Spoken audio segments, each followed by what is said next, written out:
What's going on, you guys? It's your Huggable Hipster here, and welcome back to Aesthetically Techie, the podcast where we talk about anything and everything. Short note, brief note, but a note needed nonetheless. This is the second time that we're doing this podcast with my friend Chris. Why? Because I'm an idiot. Hashtag, okay? Chris can attest to this. My audio, literally, funny but true story, my audio literally just corrupted itself because my arm bumped into the microphone and the wire plopped out. It fell out. Alright? Like I fell out of a relationship, it just fell out. Alright? It literally fell out. So, yeah, we're doing this podcast all over again. We had, like, solid content before, and now it's lost to the content gods. Wouldn't you say that, Chris? Yes, the content gods. Content, which is funny that I say that because we are going to be talking about religion and gaming today as our main topic. But yeah, this is my friend Chris. We have been meaning to do a podcast and an actual discussion on this for a while. So how you doing, dude? I'm Again, good. It's been a good day. How are you? I'm doing good. I'm at coffee. I had some dinner. I'm ready to go. I'm energized, and I'm ready to piss people off, hopefully. I mean, why not, right? I mean, the most important part is that you have coffee. Exactly. This is my third coffee today, I should add. Yeah, it's probably like my fourth. I just drink it because it tastes good. Not even stay awake. Yeah, it gets to a point of where, like, you get desensitized to it to an extent, and then it's like, oh, okay, I'm just having it for the taste, Yeah, I just want to be dehydrated all day. It's fine. Yeah, pretty much. So we were talking about religion in gaming before, and it's like kind of this concept of where I've noticed over time it gets so many different adaptations, and we're going to be going into it. But we were talking about the fact that Chris, he's an atheist as well as I am, so this will be an interesting conversation to have. So why don't you take the floor with this one first off? Oh, sure. I think I listened to your last podcast. I forget your friend's name, but he was a Christian. And I took some notes down on like some things that were talked about, some things that were inaccuracies or maybe some misconceptions thrown out there by either one of you. I think at first we should probably define or get rid of the misconception of what an atheist is. So what is your definition of an atheist? So my definition of the atheist, which has been kind of fine-tuned over the years, because at first I thought it was just this denouncing of God, like there is no God, there is no heaven, there is no hell, there just is life, and then you're just dust and bones after death, and you're food for worms, basically. But my definition of atheism has changed over the years of what it means to me to be an atheist, because about a year or so ago, I was agnostic, because I just didn't know what was out there. I was like, okay, I know that I'm alive, but I don't exactly want to disprove the fact that nothing else is out there. And it molded into me being an atheist, because through quantum physics, through research, and through my own beliefs, and through talking with my dad, who is also an atheist, I've just realized that I just don't strongly find any proof or anything that correlates to me strongly thinking, hey, this exists, this, bearded dude up in the sky, exists, and he's watching over us. Like, I don't really think that. So my definition of an atheist for me is someone who doesn't believe that there is a God, or there is this overall ethereal presence that brought us into life. Yeah, I'd agree with you. I think in short, an atheist is a stance on a particular claim, that claim being a God exists, and we don't believe it. That is not to say that we're saying a God doesn't exist. I think the subcategories would be more accurate with an anti-theist. But I guess if people out there are more technically inclined, depending on your stance, if you have like a hard stance or a soft stance, depending on what God you're talking about, which would also have to be defined, you can either say that there is none, like if the gods on Mount Olympus, they're up there, and then we go up there and there's no gods, you can say, yeah, there's no Mount Olympus gods up here, no Zeus, no, none of that. But basically, we're just saying I just find it insufficient evidence to warrant the label of truth on something. I can't just label this, oh yeah, that's true, without any evidence. Yeah, exactly. And it just goes to show you that, there are a lot of people who, like my friend Hody was his name. Oh, yes. He goes into like doing it very respectably, while a lot of Christians and for a lot of religions actually, they don't really go about it in, well, let's sit down and talk matter. They go about it in trying to convert you type matter, which I've noticed a Yeah, yeah, lot. they priest and proselytize. Yeah, I mean, I noticed. So I noticed there's two things that came out that just strike me right away. You said that you were agnostic, so I guess to clear up the air, there's theism deals with knowledge. Theism deals with belief. Gnosticism deals with knowledge. So you can be an agnostic atheist, just like you can be a gnostic theist, right? And you could also be an agnostic theist, or you could be a Gnostic atheist. So there's Exactly. many different there's points. But I would also agree, like if it was innocuous, like if it didn't hurt anybody else and people were just out there vibing, doing their thing, I don't think anybody has a problem with it. I think most people have a problem when someone decides that they're going to legislate their belief system onto you. You know, I believe this, therefore you can't do this, or you have to dress this way, and you have to do this. And it's like, no, that's where we kind of draw the line. And like, now you don't get to tell me what to do because of your beliefs. Yeah. And that's the thing too, of where like excuse me, there's a lot of like different words being tossed around.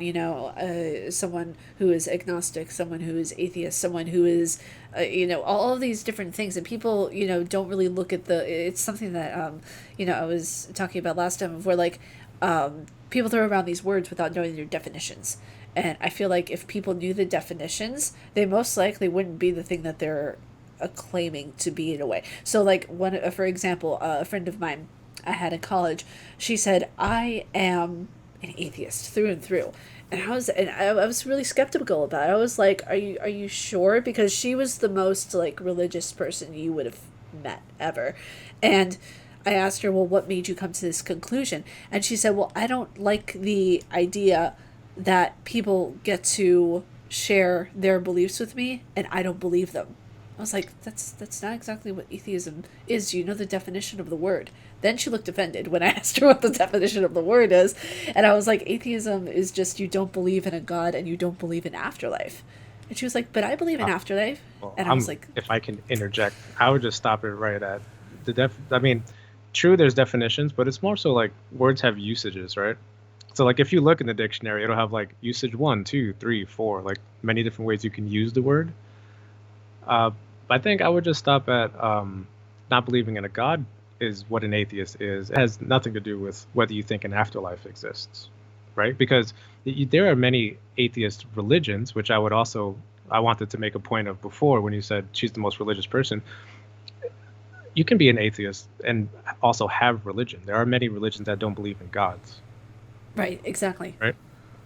Yeah, and that's the thing too. Like when I was in college, very like younger than I am now, a lot of the time I would actually like I wouldn't know exactly where I stand, because the thing is that like let me give you a little bit of background. You see, like I was that person that was afraid to go into a chapel because I thought God wouldn't be happy about it. Like I was that kind of person, like because I was very much like I was stuck in my own religion when I was religious, even when I Yeah, because I would celebrated ask why. Judaism. What put that thought Yeah. into your head?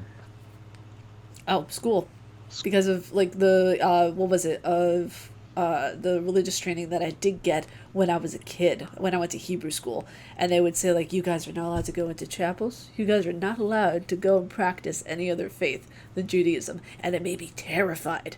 It made me terrified of the concept of going in there. So when I actually did go to a place called St. Francis University for college, it kind of made things interesting to say the least, because it made me actually look at what religion is St. and Francis, how that's it's in being New York, right? portrayed. No, it's in Western Pennsylvania.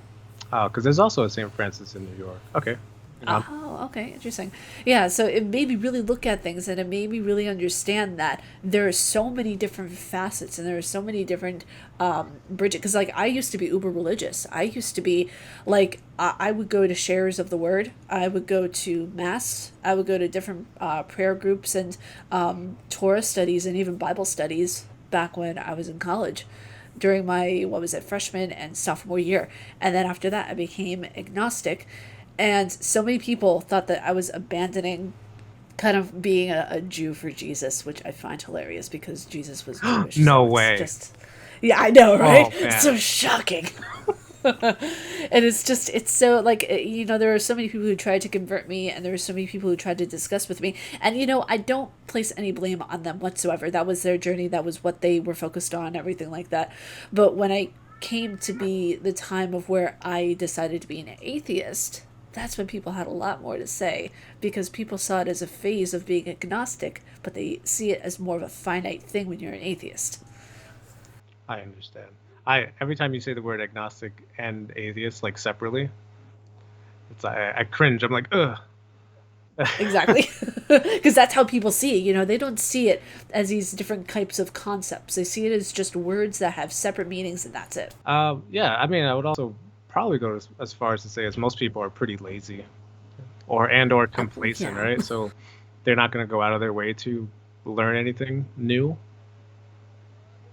No. right? And it's no judgment on people, a lot of people, because, I'm sure that whoever's listening to this, you would not think of yourself as lazy, but also, a lot of people need to look at themselves in the mirror and say, am I really going to go out of my way to learn something new? I mean, I guess it depends what that new thing is, but like I think we're all a little bit lazy. I know I am. I'll sit there and be like, bro, I'm not doing these dishes today, or you know what, I'm not cleaning the house today. Comes to like knowledge based subjects, or when it comes to like something of where Yeah, same thing. you have someone in your circle or anything like that, I think, yeah, you're right, it's just like kind of laziness of where like, oh, you know this, but you don't really know it. Yeah, and but I guess that's where it comes into a little bit of intellectual honesty. Like I wouldn't sit there and be like, yeah, I don't know anything about physics. Let me go learn. Like I honestly have no interest, right? Yeah. But I think uh, being intellectually honest and saying, yeah, I don't have any knowledge in that area. I don't know. And you know what? I'm not even going to pretend to know what I'm talking about in this area. I think that has to come into Yeah. play. But I think when it comes to like, I guess religion, most people are just kind of raised in it with a little bit of indoctrination going on, and they never put a second thought Yeah. into it. They're just like, oh yeah, I was born and raised as a whatever, and my mom and dad said we're going to do this, and yeah, I never put any actual thought into what was going on. And that's the thing of where like a lot of kids, whenever they're young, being raised by their parents, they don't put the thought into that because they just take it for what it is in the moment. Yeah, yeah, and then I guess the one thing that struck me was when you were saying how scared you were. I think that's a common tactic is the fear mongering, so they can control, um, which happens to be a big issue, especially since like you're a gamer, right? We're both gamers, and it's like sometimes religious folk will try and ban video games and stop other people from like playing a video game because it's of the devil or Yeah, whatever. that's actually something that what was it? There was an article that I read that Australia actually banned the game Outlast, and they did not ban Resident Evil 2, which I thought was very interesting because they said that Outlast had a series of moral dilemmas. And I'm like, what? Resident Evil doesn't have moral dilemmas? There are zombies in the game. In Outlast, you see religious cults trying to overtake this one particular area. So, what? Zombies are okay, but cults aren't, in a way, when you're trying to Yeah, depict it's it. kind of a weird way to word it, right? Like a moral dilemma. Like, yeah, that's what drama Yeah, is. exactly. So I was like, okay, so every game in history then would be banned for that instance because every game has some sort of moral dilemma. Yeah, every game, every movie, every book. Every TV show, every piece of music, every Yeah, rap song has a yeah, moral dilemma. yeah. Just because there is a moral dilemma, I think you just have a fundamental misunderstanding. Like, there's another article dealing with, our love of Resident Evil. I think it was like a bishop or an archdeacon or something like that, where they were like, if we dabble in this area and open ourselves to these influences, we put ourselves at risk, and I would regard any encouragement for the children, and it's just like Capcom actually came out with like a response to it too, when they're trying to stop people from playing these games. Um, Let me see if I can find the quote real quick. But they basically, if I can remember, they're like, this is a typical religious scaremongering hysteria, and you basically can't blame society's ills on video games. And Right. most games like Resident Evil show characters fighting evil, not supporting it. Uh, And then they came back with like a clapback. It was just like, unfortunately, the clergy is showing some kind of lack of understanding of the video game industry, and they're too quick to splash the holy water and lump video game players into stereotypical boxes. So, like, yeah, hats off to Capcom for not, like, bending. Yeah, honestly, I think that's very, very respectable that they did that. And the thing is that not too many game companies will do that because they still want to maintain their, what is it? They're kind of like the image that they have, so they'll put the image over the morals, if you will. So I like that Capcom did that a lot. I mean, they also have like ratings on these games, right? So there's a responsibility for the parents to be like, yeah, you're not allowed to play this game because you're not old enough yet. Exactly, and I think that's a really big issue that actually I kind of just want to touch on for a second, because I do get questions about, like, I can't play this game yet, but my parents bought it for me, and it's one of, like, I think it was a member of the community that brought it up to me, of where, like, their parents got them Assassin's Creed Valhalla, but they're not of age yet to play it, and I was like, number one, why are you subscribed to me? number two, wait, why did your parents buy you a video game? It's like dangling a carrot in front of your kid and not allowing them to partake in something that they enjoy just because of the age restriction. Like, be responsible parents. Be with them when they play it for a little bit, because that's what my dad did whenever I was playing Resident Evil for the first time. He sat with me while I played it. That way, if I had any questions about imagery that I saw, I could ask him. Yeah, I mean, I guess there's a clear distinction between age and maturity, right? Because that definitely happened. I think for everyone, got to play a game that was above their rating or above their age level. They got to get into a movie that, rated R. But if you're with your parent, you can go. So I guess there's also a level of responsibility on the parent, where if you genuinely think that this one video game is going to negatively influence your kid, don't let them do it. Exactly. And there's so many times when I see the debate brought up is like, what was it? It was something where, if you are a parent and you are letting your kid play a violent video game, it was like some article that I saw of where, like, you're allowing the violence to happen. And I was like, just because you let your kid play a violent video game does not mean that your kid is going to turn out to be violent. Yeah, correct. There's no empirical evidence that supports that claim whatsoever. Yeah, and it just makes me irritated each time I see a very... Yeah, it's ridiculous. Yeah, it's like saying, tattoos make you a bad person as well.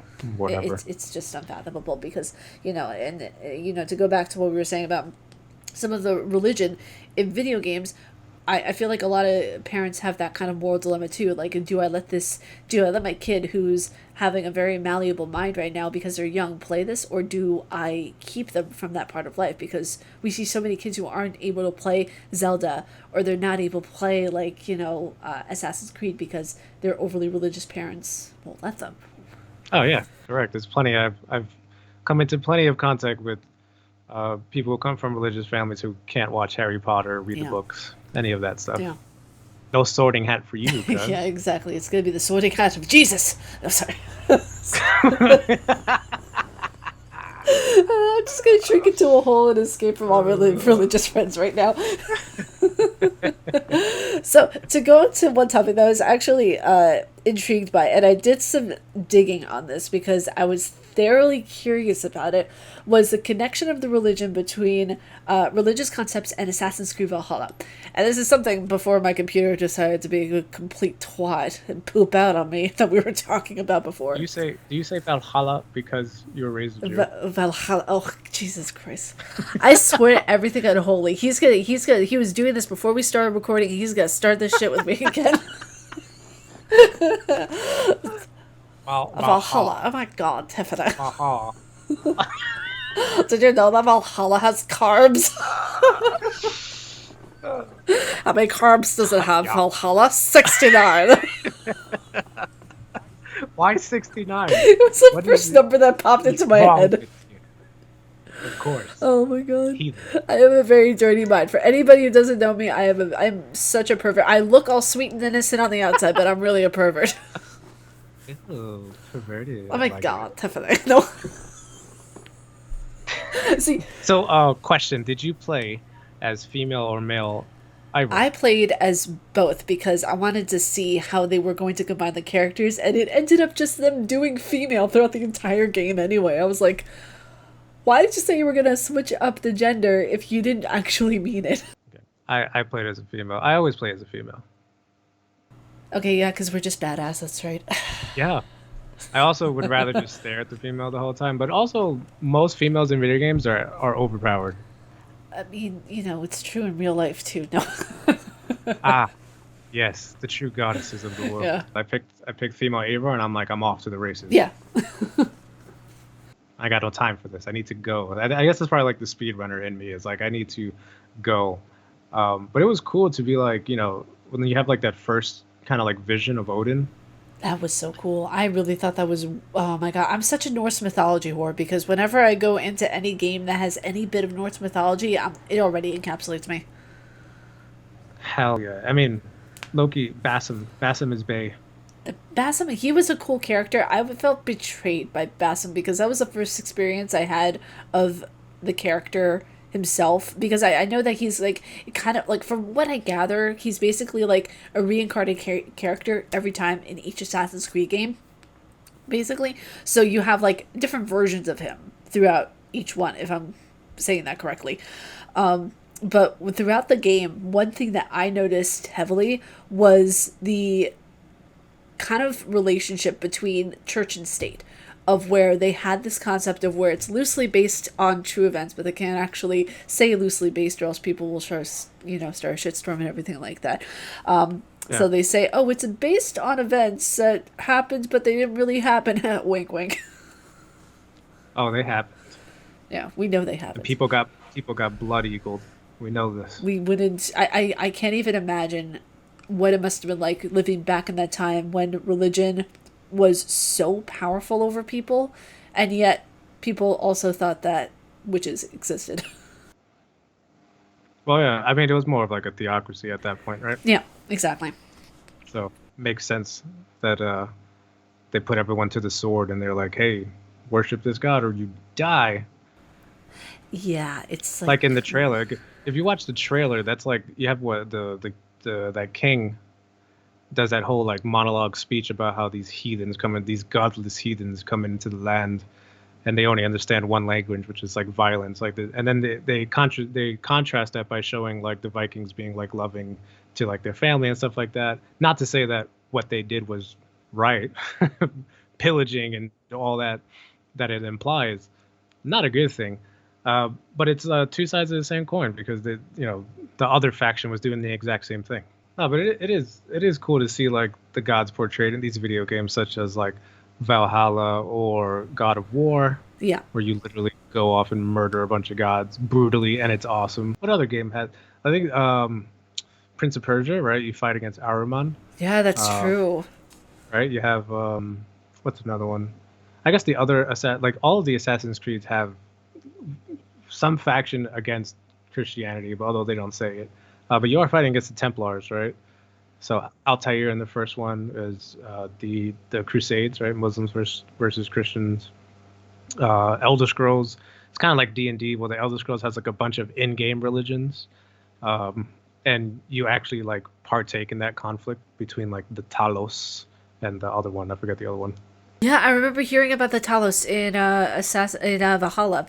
They covered a lot of things in the Assassin's Creed world very nicely in Valhalla, and it was interesting to hear like the fan response because they said that they brought a lot of things like to close. Like the first guy who was the main Assassin's Creed, I'm forgetting his name off the top of my head right now, but he was basically like that orb of light that we see at the very end of the game.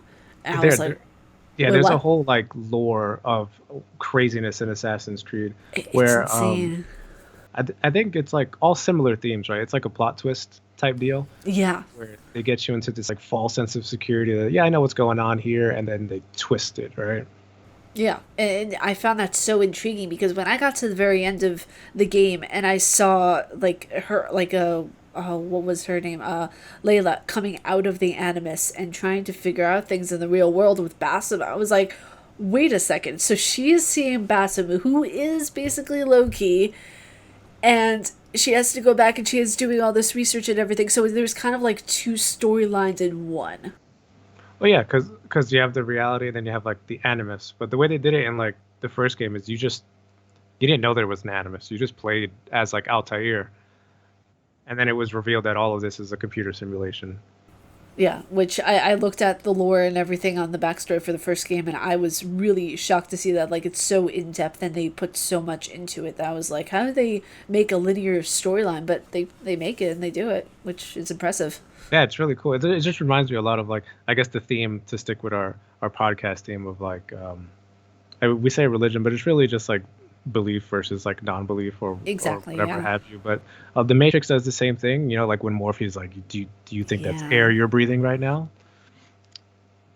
that's Assassin's Creed actually does true. like the same thing. They're like, how do you know you're not in a computer simulation? You're like, well, I don't actually know that. Nobody actually knows that. But from the evidence, we all share this reality, and so this is the only reality we have.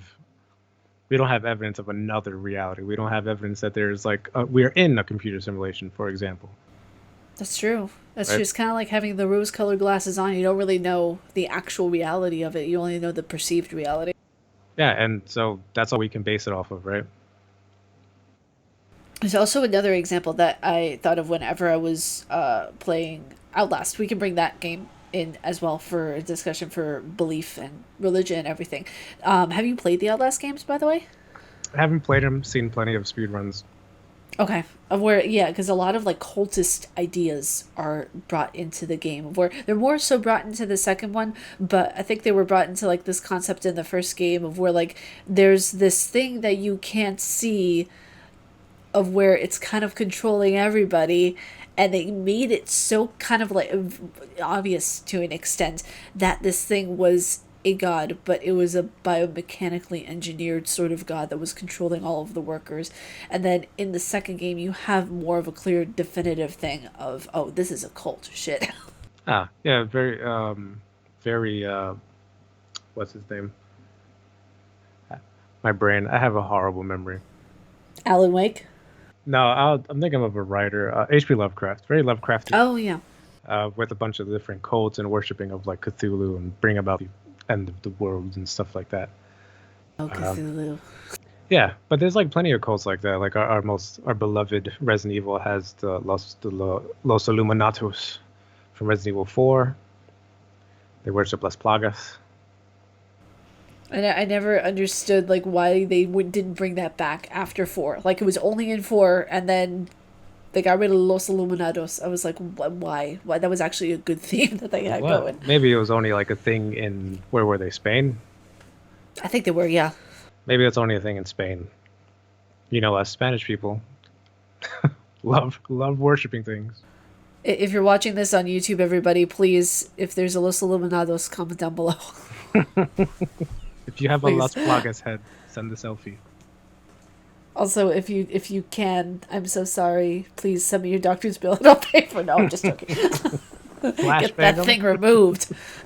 Oh my gosh. No, why did that just make me think of Men in Black when I was like, Oh yeah, now you no longer remember. no, but it's so interesting. Like just as an overall with belief or religion in gaming, it's so interesting how most of the games that we play have some sort of either straightforward religion or belief, or they have a twisted version of religion, and it always has to be that way. There is no kind of like horror game that we see that doesn't have some sort of a cultish or religion vibe. I mean, I guess it has to be that way in order to like not offend any one particular one. They'll just make it kind of relevant, like the eternal flame in The Witcher, right? Yes. We can all like kind of guess what that's based on.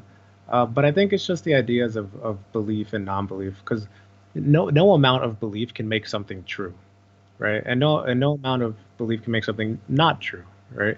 And you don't know until there's evidence provided. So this, when we say like the word belief, we have to be like real specific. I always ask people what they mean, because you fall into the danger of using the logical fallacy of equivocation. You're not using the word consistently.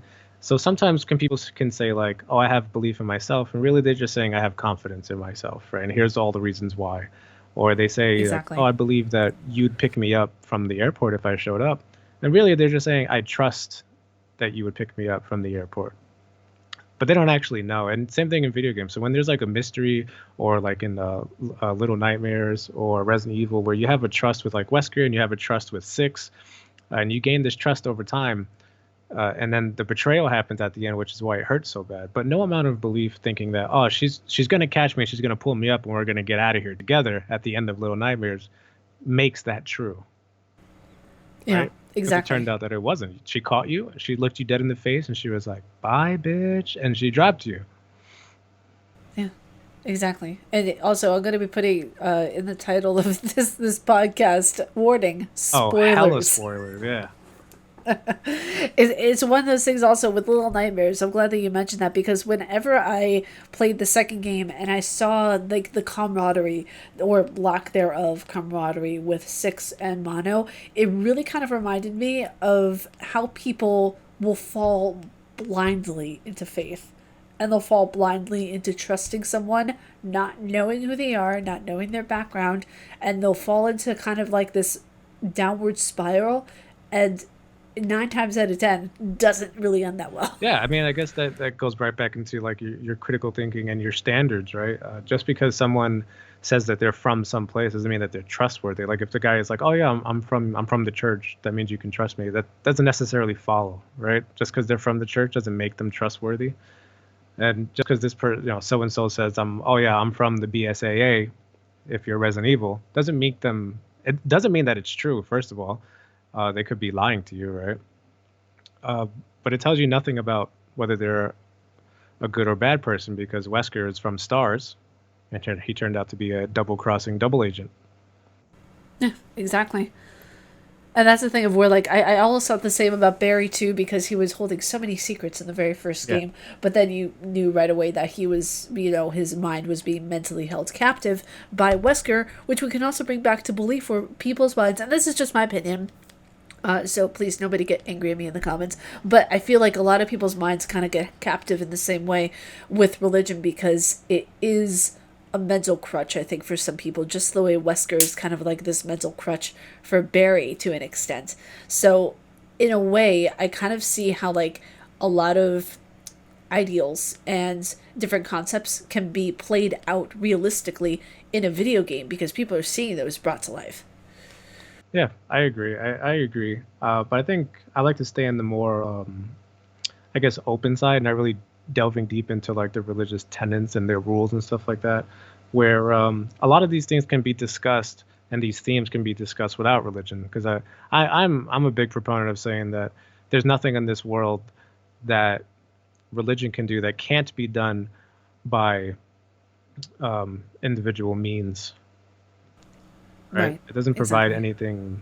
Like you can still be charitable, you can still be kind, you can still be respectful, you can still have standards, which people will say, "Oh, well, you don't have any beliefs. You're an atheist. You don't have any beliefs." And it's like, no, I have standards and I have boundaries. If that's what you're referring to when you say beliefs, like should you have a monogamous relationship? If that's your standard, sure, but that doesn't make it right or wrong. Right? Exactly, and that's the thing of where it's funny they asked that, because my mom actually asked me tonight, why don't I believe in certain holidays, or why I am an atheist to an But I would extent, and I I said would because also right there oh, try and clarify with you. What do you mean when you say you don't believe in certain holidays? but she asked why I don't believe in kind of like celebrating them to an extent, like why I don't believe in the way that they're structured, or the way that they are approached to an extent. And I said, I believe in the person. I don't believe in something that is used to kind of mold people's ideas in a way that kind of secludes them away from other humans to an Yeah, extent.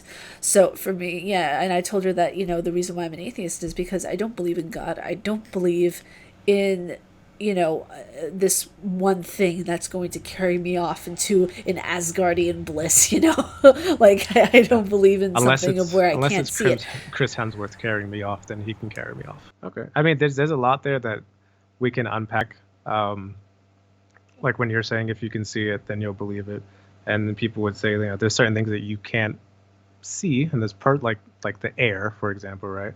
But we have other ways of Yeah. determining whether something is there or not. So sight isn't the only thing you need, but I get what you're trying to say. I'm just trying to clarify because I like to be really clear when I speak, so people don't get like a misconception or they have a misinterpretation. I don't think it's disrespectful to try and clarify what someone means when they say like I believe in the tangible.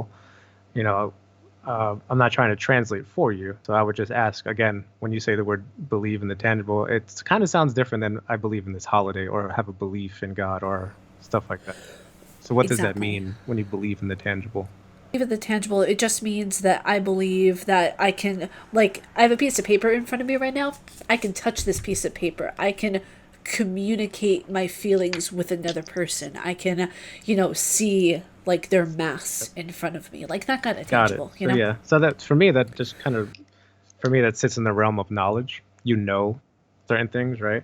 I think it comes down to whether you care or not that your beliefs are true, right? You would want to try to live through life believing as many true things as possible and eliminating as many false things as possible. And you would have to determine your methodology of how you're going to determine, like, what is the best possible method to determine truth from a Exactly. non-truth. And it also comes into playing devil's advocate for a second of where you can also have subjective truths because for a lot of people a truth back in the day was them burning witches.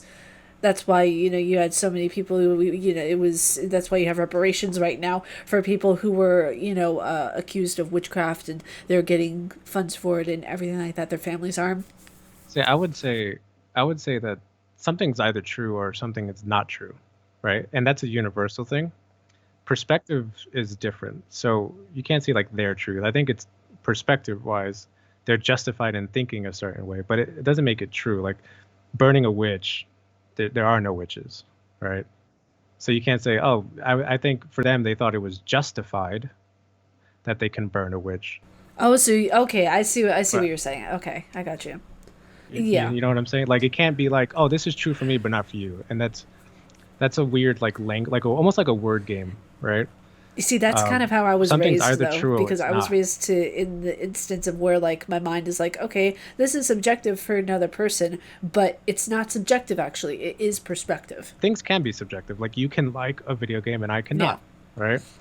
Um, but when things are true, it's demonstrable. You can demonstrate it.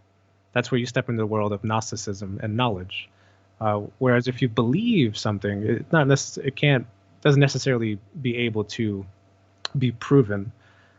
They just think this is likely the case. To which I think it's if it's are you saying it's most likely chance, right? Like, oh, if I believe I'll win the lottery, does that mean you'll win the lottery, yeah, no, it's yeah, right? and that's exactly what it is. And I feel like even I'm falling into prey of like not being clear with my words because I feel like a lot of people do that as well. Of where like I mean one thing in my head, but I say it in a different way because I feel like that's the right word to use. You know what I mean? Yeah, I do. I do, but I mean, it does take a little bit of practice, right? When you're just speaking like colloquially and you're just kind of throwing out terminologies, and people tend to understand what you're saying. But I think certain things, when it's like, I guess, a sensitive topic, I think I put extra emphasis on trying to be clear, so we can actually have a good dialogue together and have an understanding. Otherwise, there's no point of the Exactly. conversation. Yeah. But yeah, I've had these conversations with like many people, and I use the same thing with everyone. If they sit there and they go, "Oh, I have faith," I would sit there and ask them, "What do you mean when you say faith?" I don't sit there and pretend that in my head when they say faith, I have a definition. But what do you mean? Just so we're on the same page, Yeah. right? It's just all about like that extra And definition of like really being clear, and that's all. And I completely understand that. yeah, that's really how I go about it. And I'm hella sarcastic all the time. If anyone's ever seen like my streams or my videos, like that's just how I am. But it depends on your audience, right? I guess that's what we're talking about here too. Is uh, religion in video games is speaking to a certain audience, and depending on where that audience is, it might be allowed and it might also be banned, like in Australia. So I think game developers are pretty savvy to that fact, and they're very cautious of their audience and what boundaries they can push and not push, but also deliver a fantastic game, a great story, all these different things that come with escapism into the video game world, which brings us to like our favorite genre, which is I guess would say like horror-ish, horror survival type games like Resident Evil, Little Nightmares type stuff fascinates me. It's just a lot of fun. Yeah, and I think that when it comes to horror, when it comes to that, like even psychological horror, not just like horror in general, you really see that being brought out even more of this kind of like pushing the boundaries in a way with religion, with different types of concepts, all that kind of thing. Because like even with the game Fran Bow, if you've played that game before, it's Have not, but I have played Blair Witch, so okay. I guess we can go with that We of can, like you yeah. have this lore, right? This folklore of the Blair Witch that's out there. Is it real? Is it not? We don't know. And I think that's the most intellectually honest thing you can say is I don't know. And then you go out there to investigate, and through your investigations, you come across in game, you come across like all these weird things that happen to you, going back and forth with the camera and all that, right? If that, let's say that person, right from there, without like spoiling the ending, right from there, if that person gets out of the woods with that camera, and then he tries to show you that I can control time with this camera, it does it, and it doesn't work. It is not justified for that other person to say, "Oh yeah, I believe whatever you're saying is true," because he has no evidence. It's gone, and so like you're helpless. Even though he's had that experience and you went through that experience with him, it's not justified for someone else to believe his word based on his word without any evidence. Does that make Yeah, it sense? does. It does. Because, yeah, you have to be able to, as they say, the proof is in the pudding. So you have to be able to show it and have someone else understand it just as much as you understand it, if I'm getting that correct. Yeah, you have to be able to demonstrate it. Like in Law Abiding Citizen, when he says, it's not what you know, it's what you can prove. And if he can't prove anything that happened in the woods in the Blair Witch, then he's going to have no support system behind him. He's just going to sound crazy. He's going to have to go back out there with the burden of proof, saying, "Hey, this witch is real. I'm going to prove it." Kind of like these ghost hunters, right? The ghost hunters are like, "Ghosts are real. I'm going to prove it." More power to you. I respect that. You have a burden of proof, and you're not shifting it to me. And I'm not saying ghosts aren't real. I just haven't seen any evidence for ghosts. But more power to you. Go ahead and do your little EMP stuff. And or is it EMP? What's the thing called with the? Yeah, yeah, I think it is EMP, but I'm not sure. I forget. Honestly, I did know, but I forget. I forget too. The thing that beeps when the ghost is nearby or Yeah, whatever. exactly. That or a spirit box, but I think that was a completely Oh, different yeah, the thing. spirit box. I mean, those are all things like if you played Phasmophobia, those are all like I guess the tools to try and find the ghost, right? Because those are all means of like evidence. It's all evidence based. We're getting evidence to say what kind of ghost this is. We're going to take pictures. We're going to have video. We have sound. We have all these things that can be tested, and you can get your friend and they can ghost hunt with you, and I'll show you that this ghost is real. And I think that's the whole thing of like horror survival mysteries is like you're like what's going on here, we need to figure it out, and then you go and you figure it out and you're like, oh shit, there is a Blair Witch, or oh shit, this teacher can stretch her head a million miles and go through this vent That's or just that was so whatever. creepy. That's like the creepiest part of Nightmare. I was so shocked. I was like, "What in Five Shades of Hell is she doing?" Have you played, I guess you could also go with Tomb Raider, right? That's one of my other favorite Oh games, yeah, I love Resident Evil Tomb Tomb Raider. Raider. She's going about taking on the burden of proof, doing all this digging into like these ancient like religious texts saying like such and such an item exists. I have a roundabout idea of where it could be, and I'm going to go get evidence that these things are real. And then she goes and she tomb raids, right? Yeah, exactly. Now it says nothing on whether that item that she finds is magical in and of itself, right? It could be just decorative, but it is evidence of an ancient civilization, right? So you can get that much out of it. Is this item magical? We don't know. We have to like go find that out too. But in one of the games, she gets like a magic sword and she just like blasts people with it. Yeah, like okay, cool, this is magical. So like you don't know a certain thing, and it's fine to say I don't know until you have evidence to go ahead and label that as true. And I think that's the whole gist of our conversation is it's okay to say I don't know. Exactly, and that's the thing of where like I feel bad for people who like sincerely take a kind of a humility with everything, and I really find that respectable. And people get mad at when they say, "Oh, I don't know." It's like, well, no, the person is willing and humbly admitting they actually don't know, and that's fine. Yeah, that's where your little intellectual honesty comes into play. Your ability to say I don't know is fine, and we can find out together. But usually, the person making the claim has the burden of proof to prove it. You can't walk like I can't walk around and say, you know, I believe this, prove it's wrong. Like that's I feel like that's a lot more combative. It puts Exactly. you on the defensive. It doesn't create good relationships. It doesn't create great dialogue between each other. But I feel like standing side by side with someone, anyone, when they say, "Hey, you know, I think such and such is a real thing. We should go investigate. Whether it's Bigfoot or I don't know, Area 51. Let's storm it and get fucking shot by the Air Force." You know, it's aliens there. You know, seeing that perspective of Yeah. people who are civilians who are storming that area. Like, just as like a brief side note in this podcast, I just Uh, really am interested to it's know. pretty. I mean, I took it as just a meme because I was like, "Hey, I'm gonna go storm that shit too. I want to know what's in Area 51." But it's pretty hilarious because there's so security forces in the Air Force. Everyone asks me if I fly planes. No, I don't. I don't even get on the planes. Right? We're more like the grunts, the ground forces. Oh, But we really? get yeah. So we get all these like we're pretty much like cops, right? We get all these like weapons and stuff.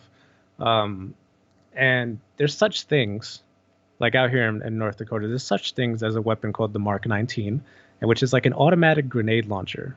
And there's also like the 240 Bravo, which is like a heavy machine gun that shoots these giant bullets and just destroys everything in sight. And it's like these, I don't think these people know these weapons. They wouldn't even make it close.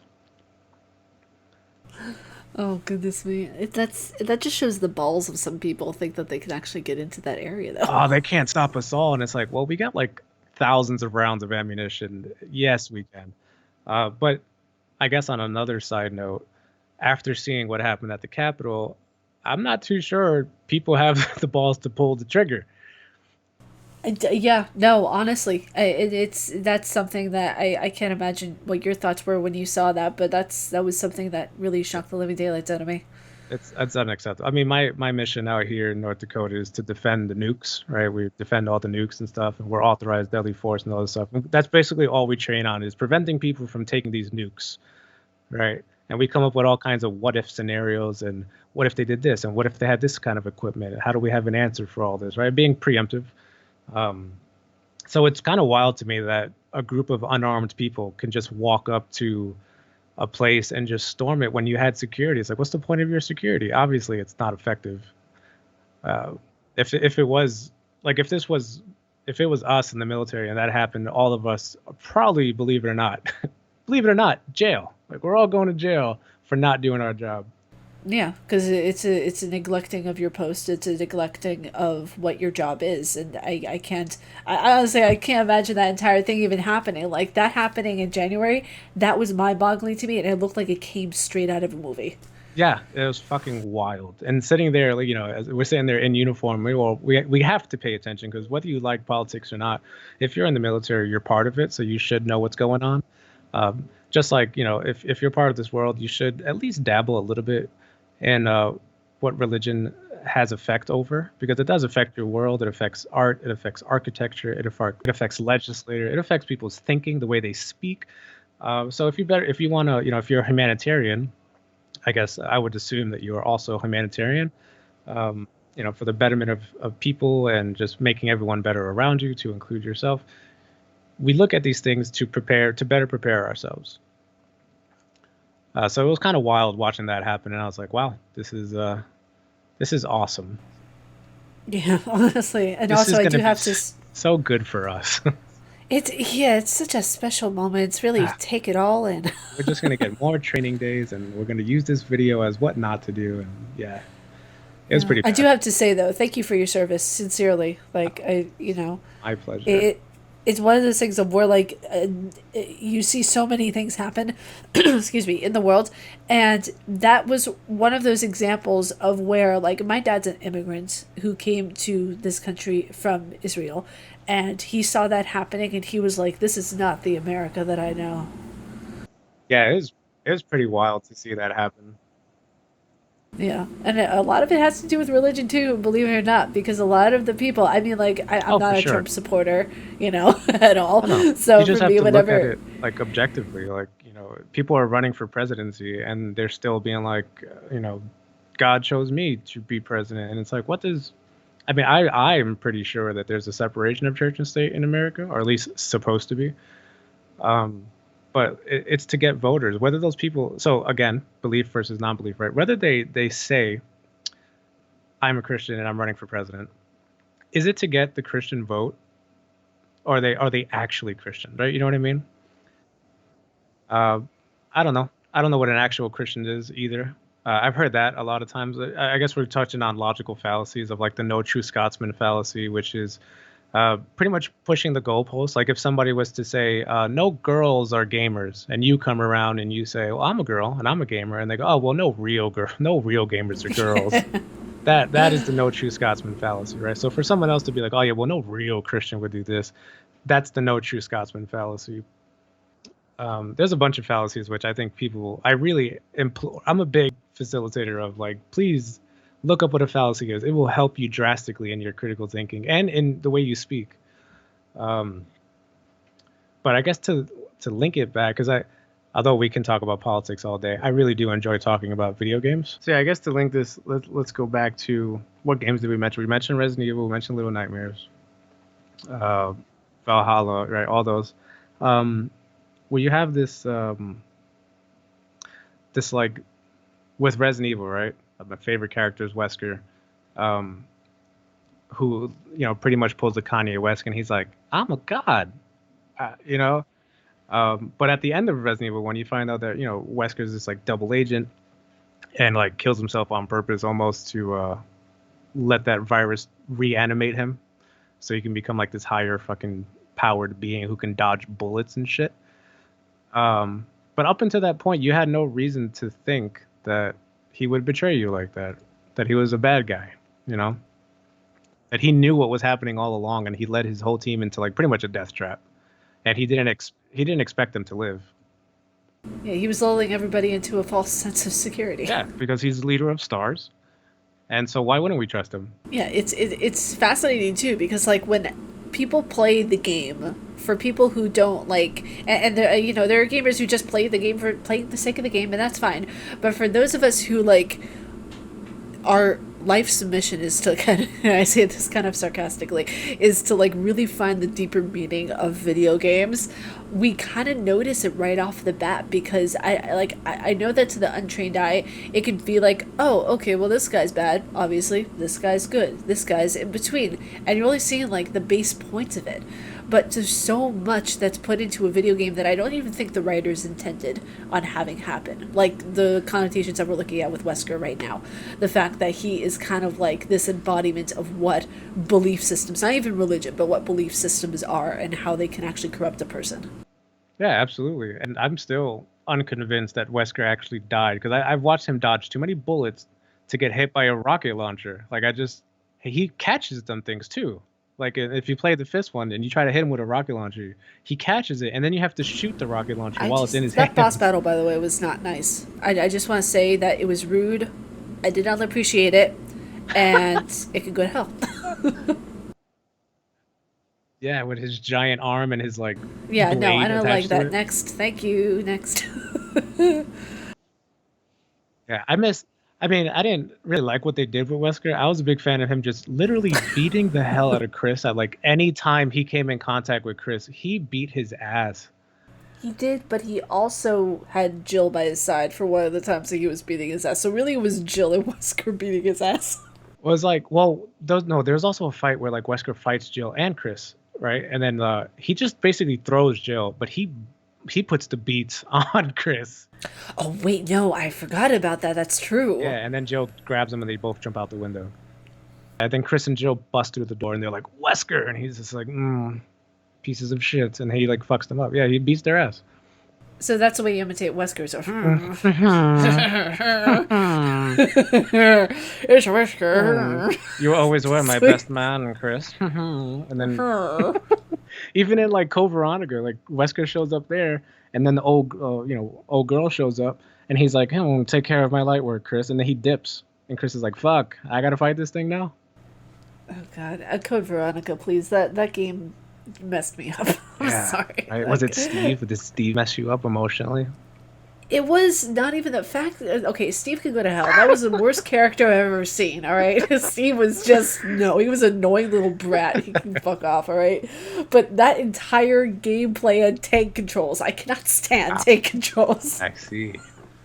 The weakness. I'm a, I, it's just, okay, listen, trying to deal with the tyrant on tank controls when you have to stay outside that X-axis area is just annoying. Yeah, like same thing with like Revelations because they went kind of back to like that old school style of controller. I pretty much cheated my way through. I tried to fight the final boss in Revelations. If you guys haven't fought him, he kind of splits himself into like multiple tyrants and shit.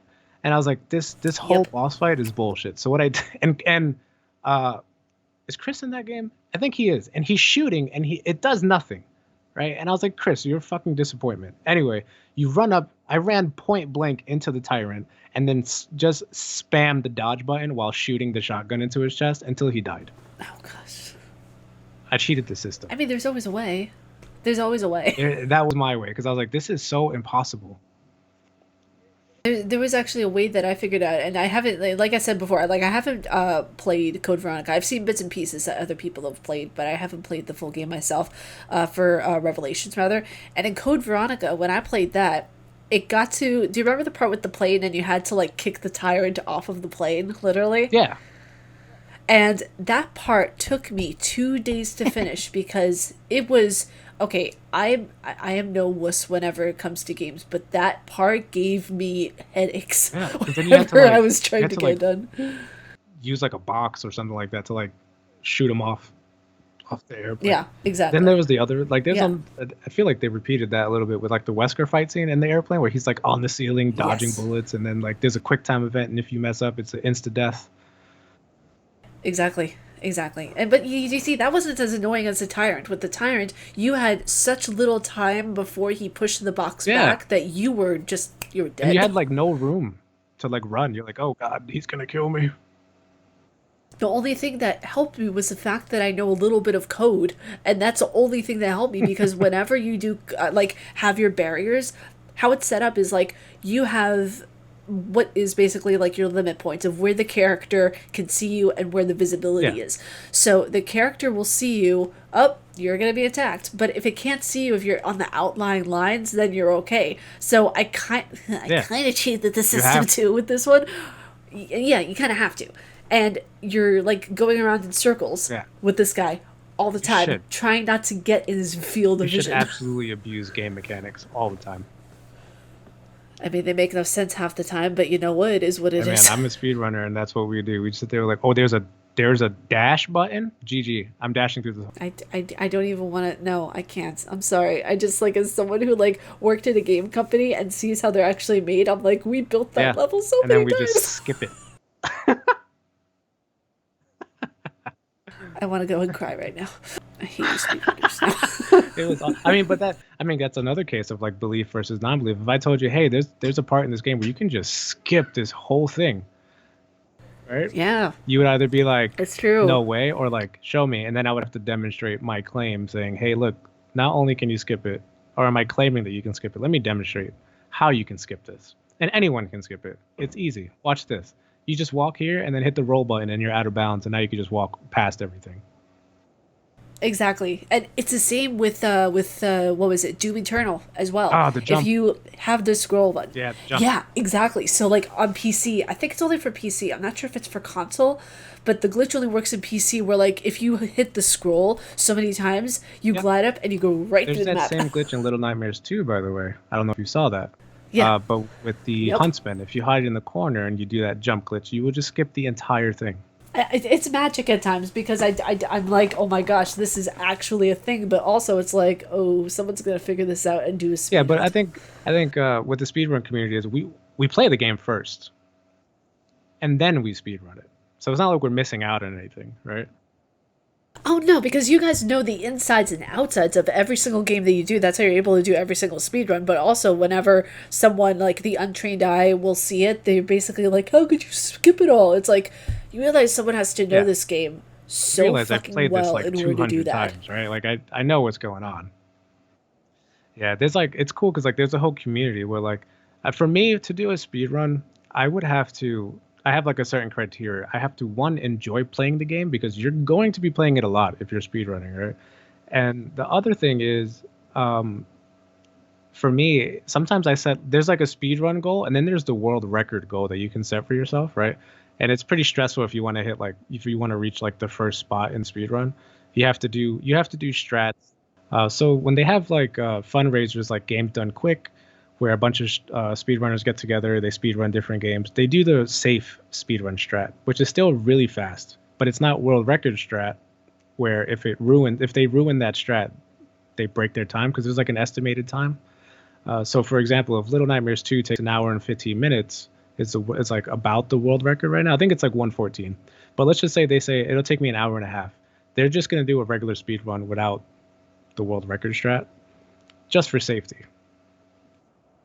Yeah, Interesting. so there's like Okay. different strats involved, whether you're trying to hit rank one or like if you're like, hey, I want to get top 10, then you could just do a regular speed run of it. You don't got to do the world record strats. It is. I find it so fascinating because, like with speedrunning, I feel like it's an entirely different animal to try to conquer. Because not only do you have to know the game, you have to know kind of the different breaking points in the development, in a way, of how the game is Uh, built to get through either some of those glitches or a way to like. yeah. I So don't even know how to say it. Like get Yeah, through so there's like different faster. categories as well. That's like the third criteria for me is I like to what I call mapping it out. I like to do glitchless speedruns. And I try to come up with strats myself without looking at anyone else's run, without looking up strats, just kind of figure out what's the fastest way to do this without glitching through. And then they have the glitch category, any percent, which is like technically the any percent category, but some of them will have any percent glitch, any percent glitchless, right? And those include out of bounds. Those include like skips. Those include like um, getting to a checkpoint and then restarting right there, so you can skip certain animations or things like that. So there's like different categories for everything. There's also different categories for console versus PC because obviously one's faster, or you can do different strategies like the mouse scroll strat, which wouldn't work for console. So yeah, there's a bunch of different things. But there's the cool thing I like about speedrunning is the community, where you have this community that kind of just plays with the game, and then they send in their video and they go, hey, look, I found this cool strat or this cool skip for this part, and then the runner who is talented and practices at the same time will throw all of those strategies together. So it's not just one person figuring it out. It's a bunch of people that add to it, and then the final product is they have their favorite like I say like Distortion 2 is like my favorite speedrunner. You give it to him all these strats and you say, "Here, run it." And then he'll do it. Oh, interesting. So Okay, some people some people that's don't actually like really cool. finding the skips. Some people just like having all the skips already there, and then they just do it from there, and they just do it faster than everyone. Uh, and then there's Wow. people that I've Okay. met, like my friend from Scotland. I forget his gamer tag, but he holds the rank. He's like the rank one speedrunner for Resident Evil 7 for both console and PC, and that's the only game he plays every single day is Resident Evil 7. And I did it the first time I did it. I had like second place, which was right behind him, and I was like, good enough for me, and I stopped. And here it is, like 4 or 5 years later, after Resident Evil 7, and people are still speedrunning it. And I think I've dropped to like 52nd place, and I don't care. I'm not doing that anymore. It's kind of stressful. I can imagine. Like, I only did one speedrun of Resident Evil 1 Remake, and I was like, I don't know how people do this. Like, you literally have to do, like, skipping the cutscenes, not literally have no fun with it, and just get through the game as fast as possible. And I'm just like, Oh, oh but my it god. but it is fun, right? That's one of those subjective things. I have fun Yeah. with it. I think it's fun. Yeah, that's true. And for me, I found it to be incredibly stressful. It is stressful because like even down to pathing, like the way your character walks, like you gotta hug the walls, and like there's certain things that save you a second here, 2 seconds there. If you mess up a mechanic, you're like, oh man, I've lost a lot of time here. So like every second counts, but it makes you appreciate. I think it makes you appreciate the game in a Yeah, different way. and that's true. You know, there were some things of where like whenever I was speedrunning Resident Evil, I knew the game so well, like the back of my hand, of where like I knew what shortcuts to take in what areas in order to get to a place faster. And I feel like that's the appreciation of playing a game so thoroughly to the point of you knowing it so well too. Yeah. So if I watch, I'm sure you've seen on YouTube where it's like developers react Yes. to speedruns, and it's funny to hear them talk about, man, I put all this work here, and maybe we should put more unskippable cutscenes. That's like the bane of all speedrunners. Like, damn, I can't skip this. Um, but those things are hilarious to watch because you get to see their perspective as Yeah, I saw well. there was the reaction that they had to the Doom Eternal speedrunner, and I was like, oh gosh, this Ah, guy, like, yeah. seriously, like the way the kid, I don't know if I'm just guessing right now because like that's what they said. They were like, this kid, he can like skip through all these, but his shooting game is on point. It is. There's also an extreme amount of skill there too. Like, yeah, you're doing all these glitches, and that's where the talent comes into play. Like, if you do the glory kill next to the wall, you can actually go through the wall, stuff like that. But when it comes time to like, you can't skip this. You just have to clear the mobs as fast as possible. The kid's aim is crazy. Oh yeah, absolutely. Like, it's just on point. And you're like, you that's called skill, and this is not just like cheating. And there's a difference between cheating and speedrunning is you're using game mechanics and you're taking advantage of them. Cheating would be like using like the old school Game Shark or some kind of Right. cheat code uh, to do it like an aimbot type. And the kid's not using aimbot; he's just straight up aiming that Yeah. well. Um, yeah, like some of my favorite speedruns to watch is like the Splinter Cell ones and like the Metal Gear Solid ones where it's just pure Oh skill. yeah, I remember seeing those. Those were something else because I just like I looked at it, and my jaw was dropping the entire time. I was like, how are they doing this? Yeah, like how? I think that's why I'm a fan of. I think if you're gonna watch a speed run, one, you would have to play the game first, right? So you can appreciate it. And two, the glitchless speed runs I prefer because you get to a certain boss and you're like, oh, I remember having a really hard time on this, like the boss on the airplane of Resident Evil. Uh, I want to see how they do it, and then you watch them do, it, and you go, oh, that's all I had to do was that. I'm gonna go. Let me try that. And then you try it, you're like, oh, it's so easy. Because you could apply so much of what like they learn and their skill and tricks and everything to just playing a normal run of a game, which I find so helpful. Like even what was it, back in the day before I even knew what speedruns were?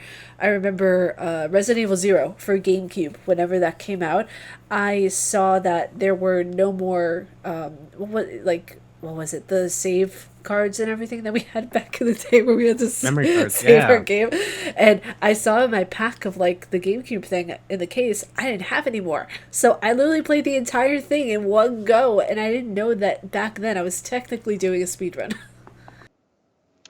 Well, yeah. I mean, a speedrun is doing as fast as you possibly can, right? You're just doing a full Yeah, I playthrough. was just doing a full playthrough. Like within I think 2 hours I completed the game when I was a kid.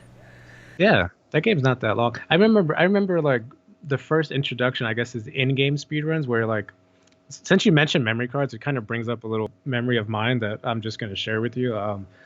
I remember like Resident Evil, for example, and like Metal Gear Solid. You had to beat the game in under a certain amount of time. So let's say Resident Evil, it was like beat the game in under 2 hours, and you get infinite rocket launcher unlocked. So that was like that was like a mini version of a speed run. And then in like Resident Evil 3, they introduced survival mode, and you had like a certain time limit to get through the whole like little mission that they gave you, which they're still doing, right? You have like the hunk missions and stuff like that that are timed. Um, but I remember like playing Metal Gear Solid, for example, and having those memory cards, which having today, having like the achievements and stuff that you can just look at other people's profile and see their achievement, is super helpful because I remember there's a part in Metal Gear Solid where like you're getting tortured and you have to like spam the button in order to keep your health up. And if you survived, you would unlock the headband at the end of the game, which gave you infinite ammo. If you gave up, you would get stealth mode, which allowed you to pretty much be invisible and just run through stuff, right? And if you beat the game, I think in a certain time, you would unlock like Red Ninja or Crimson Ninja, and it did nothing other than change Ninja's costume to like red, but it was cool, right? It was just super cool to like unlock. And I remember telling my cousins about it. I'm like, "Did you guys unlock Crimson Ninja?" And they're like, "What the fuck is that?" And I guess that brings us to it. You would either believe me that it's true, or you would say, "Oh no way, prove it." So I would have to bring my memory card to their house, plug it in their game, and be like, "Look, it's unlocked." So I made the claim. Burden of proof was on me. I proved it. Um, but yeah, the memory card. Yeah, all of that links together It pretty it nicely, does, actually. yeah. And it's Yeah. so funny to see because it's like all of these things tie back to one another, which leads me into the last topic that I want to discuss with you All because right. I thought it was going to be kind of interesting, discussing religion, and we've had such a good like talk about this, which I really honestly, I thank you for your time. It was really, really cool. And not only for the first time getting to record this entire thing. No, thank you for having me. But I would also make it very clear to anyone listening, the first conversation was very different than this one. Oh, yeah, no, absolutely. This one's a lot more refined than the other one was, honestly. Yeah. So what's this last topic? So the last topic I want to know is if you were to create a Resident Evil game. Oh no. Yeah, I think you know where I'm going with this. If you were to create any type of Resident Evil game, would you rely more so on the story and the concepts, or would you rely more heavily on the combat and the battle? Would I rely? What do you mean? So like you're for the gamer's experience have a more storytelling aspect? Yeah, so Or because we all know that it is a survival horror slash a psychological type game, but what would happen to it if we kind of like switched it around a little bit? Or would you make the story more so and the battle less? Like, I kind of want to know where you would take it. I feel like you're trying to throw shade at me because I like Resident Evil 6. No, I'm actually not trying to throw shade. Actually, maybe. Maybe. Don't tell anybody. That's okay. You liked it? Ew, you're not a real Resident Evil fan. No, there are plenty of my friends who hate to admit that they actually liked Resident Evil 6, and then I throw shade at them. I loved it. I think I played that Survivor Mercenary mode I think I hit like, I tried to get, you can get like the 150 combo, and I hit like 68 on the leaderboard, and I was like, good enough for me. That was the most fun. So if I was going to make a Resident Evil game, so I think what I would do is you can't neglect the lore. Right now, the lore has taken an all-time like high interest in everyone, right? Because they just introduced Ethan, Resident Evil 7. And what's the deal with that? Because in Resident Evil 7, it's not zombies anymore. It's not viruses. We don't. It's like a mold. What even is iv'e? Is it still like? I mean, it's still bioengineering. If you read all the diaries and stuff like that, right? They still did experiments on her. But is it a virus? It can't be because Ethan's not infected. A couple of other people were though, like the family that was there. They got infected, but like, what was it? I don't know. I don't think they ever told us either. I think that was like the whole mystery of like iv'e1 or whatever her name was, right? So yeah, you would have to have lore. And I think they're taking it in a new, maybe they're expanding it or taking it in a new direction with 8 because we know Ethan's in it. And so they have to continue the lore. They have to continue that story of Ethan. And they're also brought back Chris to link it all together. Like, oh, how is this Resident Evil? How does that fit in with the rest of the story that we know and love?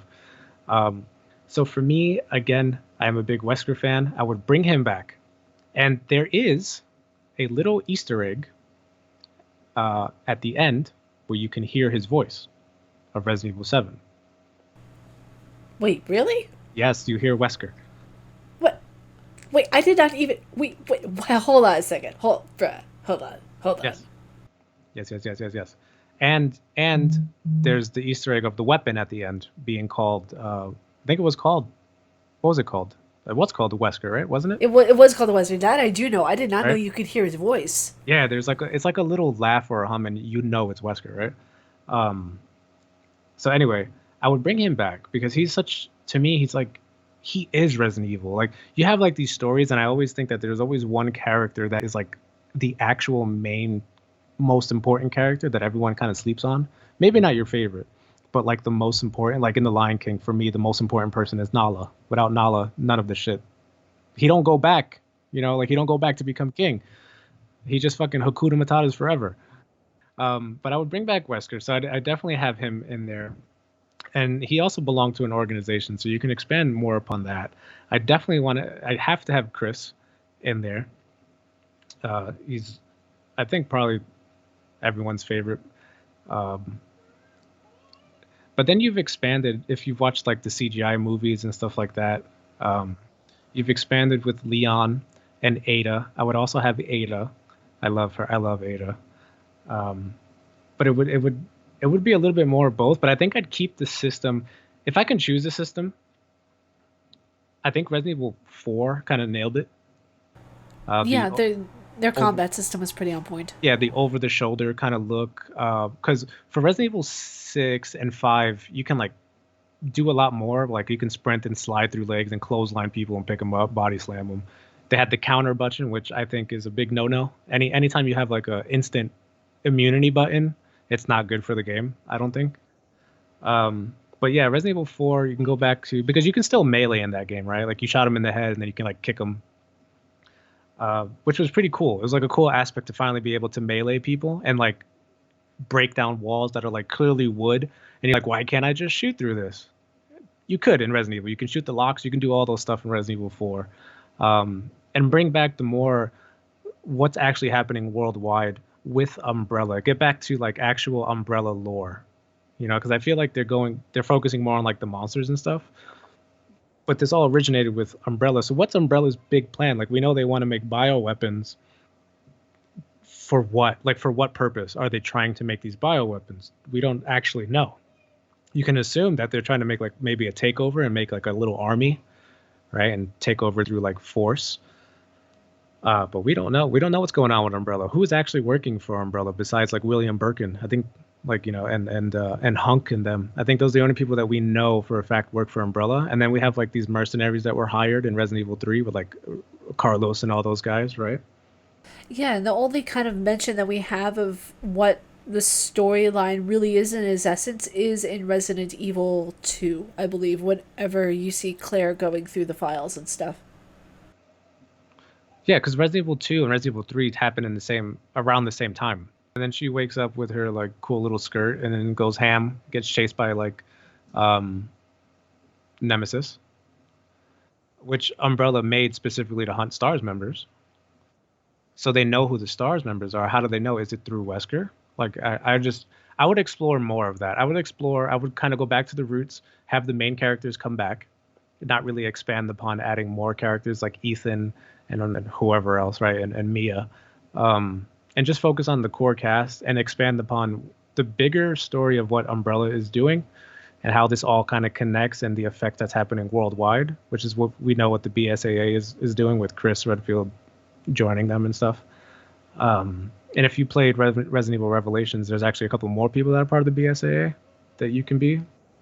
And then you also find out. So here's my thing. Have you played Revelations? Not yet. The first Revelations I am going to be playing after this next one that I'm reviewing. Okay. Oh, actually, I could have been mistaken about the Wesker thing. I think the Wesker one was at the end of Resident Evil 2, Revelations 2, where you hear Wesker laugh. I think that's where it is. Oh, okay. Because and I got confused because in Revelations 2, you get to play as like Barry a little bit, and yes, you're kind of like rescuing his daughter, right? But you find out that Wesker's sister is there, and they have this technology to almost mind transfer. I think that's what it was. They can mind transfer. So, like, what is the bigger picture that they were trying to paint? Is it that, you know, Wesker obtains this like almost immortal body, and then they can almost obtain immortality, which goes back to that old guy in the wheelchair, like, oh, I'm going to be a god.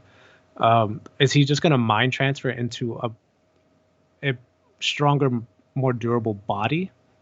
Yeah, that's actually something that's kind of like a loop, like a plot line hole there. Yeah, because like that was like Revelation was about, was like, yeah, his sister transformed into this giant crazy thing, but the whole thing was mind transferring from the little girl back and forth. So how is that going to play in? How is that going to play into the bigger scheme? Because it's far beyond T-virus zombies at this point. Dude, I would make it the core cast. I would have Chris be the protagonist, so you could play as Chris. I think you would be able to switch throughout. I got not like Resident Evil 6. As you're playing, you would switch different characters to see their perspective, and I think that's one thing that most of the games had in common was you can play as Leon or Claire, you can play as Chris or Jill, so you can see like two different perspectives of what was happening. So I would kind of keep that theme as well. So I would have Chris, and I would actually have you play as Wesker to see what he was doing behind the scenes, because there's a lot of stuff that he's involved with. He's got his fingers in everything. Yeah, he's kind of like for lack of a better term, he is the god in the Resident Evil franchise because he has eyes everywhere. Yeah, he pretty much claims that too. He's like, I'm a god. Yeah, just shoot. Exactly. I mean, yeah, there is no concept of where, you always hear like the back talk that all these supervillain characters have where your last day is here, but they never, it's never meant, like they never mean it. We can always beat them. I mean, they probably do mean it, but they just overestimate themselves and then they get clapped. Big ass Napoleon complex. True. I mean, there was also like a Napoleon in Resident Evil 4. Remember that little dude? Oh, yeah, he was just so tiny and adorably obnoxious. And then That was the most annoying character. I guess the remedy for all of these things is a rocket launcher. That, oh my god, if Leon had just put a rocket launcher bullet into that little dude when he first met, that would have just solved everything. Yeah. Rocket launcher, everything. That's the answer Resident Evil says to you. I think they should just crochet that on a pillow and sell it. Rocket launcher, everything. Hashtag. Rocket launcher, everything. Yes. Yeah, because even though Resident Evil 6 had like a couple of different storylines, you did see the one with Chris's storyline. His boy got like infected, and he was able to like control himself. He wasn't like trying to kill Chris. He was helping Chris using these powers. So you have evidence there that just because you're infected with these things doesn't mean you're going to turn into like a psychopath Wesker. Wesker was already bad, and then he got powers. So it would be cool to like explore more of, Umbrella's bio weapons. Like what else do they have that they can inject people with or transform people into? Like what else is there? There's so much. Yeah. Who's to say that Resident Evil 8 isn't going to be about that necessarily? Because we do have the introduction of vampires and werewolves, so maybe there might be more of that kind of story, or maybe in a DLC. I think they might do a DLC on that, because the story, I feel like you said, people are getting more into it. So it might be a natural progression, to say the least. Yeah, and like I think I don't want to say obviously, but I think you're playing as Ethan in this one again, right? I think so. Yeah, I think so. So it's like what happened to Ethan between Resident Evil 7 and of course they're gonna have DLCs. That's like the theme of games nowadays. Is you have the main game and then you have a DLC. Yeah. Or you buy like the season pass, so that everything that comes out you can just get it. But they're most likely gonna expand and explore more upon that. And you could probably play as Chris and see his perspective through the game. But it's going to be interesting to see where they take Resident Evil now that they have presumably werewolves and they have, big titty vampire goth chicks. Honestly, though, I honestly, like, I'm seeing some of the fan art, by the way, as a side note, for like the Lady Dimitrescu and her sisters, and it's like, why I don't understand the over sexualization. Like, not to be like a triggered feminist right now, but oh my gosh. It's necessary. There's a difference. It's necessary. It's necessity. It's a necessity. Oh, Jesus Christ, here we go. Yeah. Yeah, so that is just going to be the theme of this podcast. Just acting like Kim Kardashian and just talking about titties. There it is.